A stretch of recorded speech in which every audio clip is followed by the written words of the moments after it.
Um, Hello again, a new session, and most probably it's the last session of Elizabeth First. Today we're going to speak about the war against Spain. Um, you know that there's a question you have to answer about it. Why didn't Elizabeth want to conquer other countries? To conquer it means to control or possess something, a land or a group of people by force. Elizabeth avoided fighting wars because she wanted England to be safe and prosper. As you can see here, people were living peacefully, buying from the markets, playing plays on the stages, dancing. So she wanted to keep everything stable. But on the other hand, we have someone called Philip. If you remember, this Philip he was a prince of Spain. He was the husband of Queen Mary First, her sister. And when his father died, he became the king of Spain. King Philip of Spain, he had several reasons to be unhappy with Britain. What are those reasons? Why did King Philip, king of Spain, decided to attack England? The number one, they have executed the Catholic Queen Mary Stuart, Queen of Scots, who was Elizabeth's cousin. And to remind you, she had been executed by the Parliament without the knowledge of Elizabeth because she was plotting against her. The second reason, the English pirates attacked the Spanish ships and they stole their cargoes or their goods. Also, Elizabeth refused to marry Philip when she became queen, and we're going to speak about this point later at the end of the story. And the last thing, King Philip, he was growing more confident after his armies has won a series of battles against England in different or other parts of the world. So he thought, why not to attack England itself on their country? Maybe they can win the battle and they can add this land to their empire. So Philip decided to attack England itself, and in 1588 he sent a powerful Spanish Armada. It's a fleet of warship. Fleet, it's a group of ships, and warship because those are ships for war, not for sail. And he sent it to conquer England, to possess it by force. The Spanish ships, as you can see, it outnumbered the English ships, so it was apparent for anyone that England lost all hope and Spain is going to win the battle. But yes, what happened next? It was against all the expectation. England had a desperate tactic. The English Navy made a desperate tactic by setting fire on 8 of its ships, and they sent 80 fiery ships toward the Spanish Armada. So as you can see from the picture here, yes, the Spanish captains started to panic and they retreated away from England itself. That was one of the reasons. Another thing happened, but it was a natural thing, that the huge storm hit the Armada and caused many ships to sink. So the English army somehow won the battle. And England became one of the most powerful countries in Europe, as if it was by luck.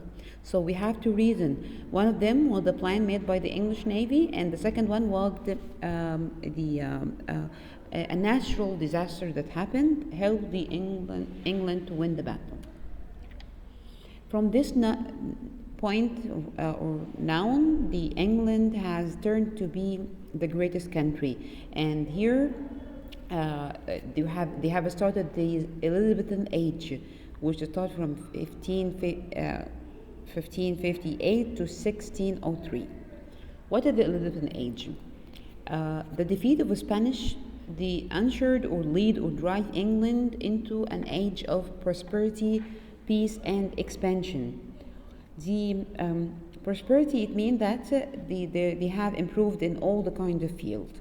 Peace, it means that no other country have the power or the ability to attack England or think about attacking it anymore. It's the greatest country. It's the one who defeated the gigantic Armada, the Spanish Armada. And expansion, it means that it has expanded in its border. It's added more lands to the empire. This age is known as two things. You have to memorize it well: Elizabethan age or the Golden Age. Elizabethan age because she was the queen, so it took its name from the name of the queen itself. And Golden Age because this is the highest rank of that England reached to in her history, all of its history. This era or this period was famous for the most remarkable thing is the diplomacy or the plumbing or the flourishment of English theater. The English theater, it's a very famous theater, of course you know that, especially the playwright William Shakespeare. Also, the exploration and expansion of the British Empire into the New World. They discovered New World and they expand their discovery into the New World. Okay, how did she use her single state to help her country? You know that Elizabeth was she was still single. She didn't marry.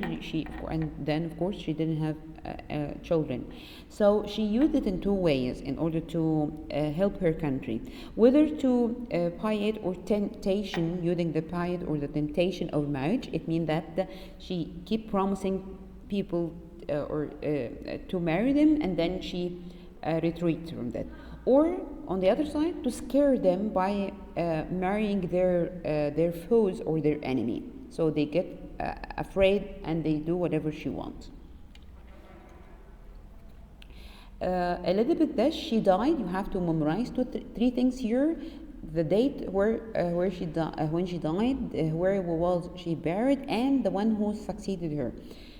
She died on March 24, 1603, and she was buried in Westminster Abbey, this building. It is still there in Europe, in England. And after her death, she was succeeded by, or the one who took the role was James VI. He was the King of Scotland. Maybe you will discover that Scotland is not part of England, but if you remember, we said that the England expanded its border and its land. Talking about the Westminster Abbey, this is the famous place in England where a lot of events happen there. First, let me show you the tomb of Elizabeth. This one, and this is where she was buried. This is not her body, of course. This is like a sculpture had made on her tomb. As you can see, they are putting her crown, or they crowning her with her real crown. Also, the Queen Mary of Scots, Mary Stuart, she was buried there too. One of the most remarkable events that happened there is the coronation of Elizabeth II. Elizabeth II is the Queen of England right now. Here, this one. She was still young. Now she's very old, of course. And also the Princess Diana funeral. It took place in Westminster Abbey. Well, this was the end of our unit, and that's what at the end of our quarter one syllable curriculum. Get ready for the quiz next, according to your study session, whether it was Wednesday or Tuesday. Where we are going to ask questions about what we have studied in Elizabeth. You can use the recorded session or your copybook where you wrote the most important point as a reference for you. No need to go to the book anymore. Thank you very much, and you have to remember that woman was a very strong and remarkable woman. She did a great job in her country too. See you soon, inshallah. Bye bye.